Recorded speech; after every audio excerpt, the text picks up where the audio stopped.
أستاذة هنا عاطف معانا النهاردة بطلة جديدة. طول عمري حاسة ان انا عمري ما هخس. عملت دايتات مع نفسي كتير جدا ما نزلتش، فانا مش مصدقه اصلا ان انا قاعده حاطه رجل على رجل. انا كانت عندي دي مشكله اصلا. رحت لدكتور رامي اللي هو عمال اديلك طاقه سلبيه. انا مش هخس، اكيد مش هخس. فانا مش مستوعبه لغايه دلوقتي ان انا بقف على الميزان وانا وزني ده. اتغير يا أستاذة هنا من 110 ل 73 كيلو.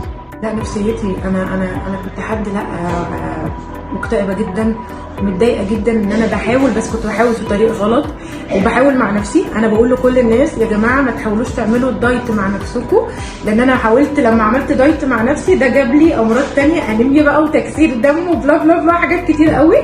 فانا بشكر الدكتور رامي ان هو عالجني على كل المستويات، نفسيا وعلى كل المستويات وعضويا وكل حاجه، واداني فيتامينز كتير كمان، ان انا كنت بخس بشكل هيلثي، مش بشكل كده وخلاص، لا بشكل هيلثي. وكان بيشتغل معايا كمان على حته النفسيه جدا جدا جدا جدا. انا شايفه ان الدايت مع دكتور رامي دايت السعاده بصراحه، انا مسمياه دايت السعاده بجد والله. يا جماعه تعالوا عند دكتور رامي عشان هتخسوا بسعاده بجد. وعايزه اقول على حاجه مهمه، انا ما اتحرمتش من اي حاجه خالص في الدايت. انا كنت باكل كل حاجه وحلويات وباكل كل حاجه نفسي فيها انا اكلتها وباكلها، ما منعنيش من اي حاجه. عايزين نصيحه اخيره لكل الناس اللي وزنها فوق ال100 ومفكره الموضوع صعب.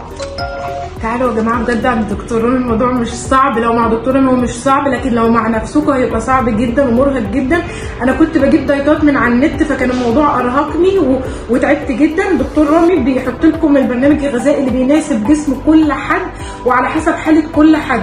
فنصيحه تعالوا خسوا ومش هتتحرموا من حاجه وهتبقوا مبسوطين جدا وهيفرق معاكم جدا بجد. فرحانه جدا جدا وحياة ربنا مبسوطه جدا.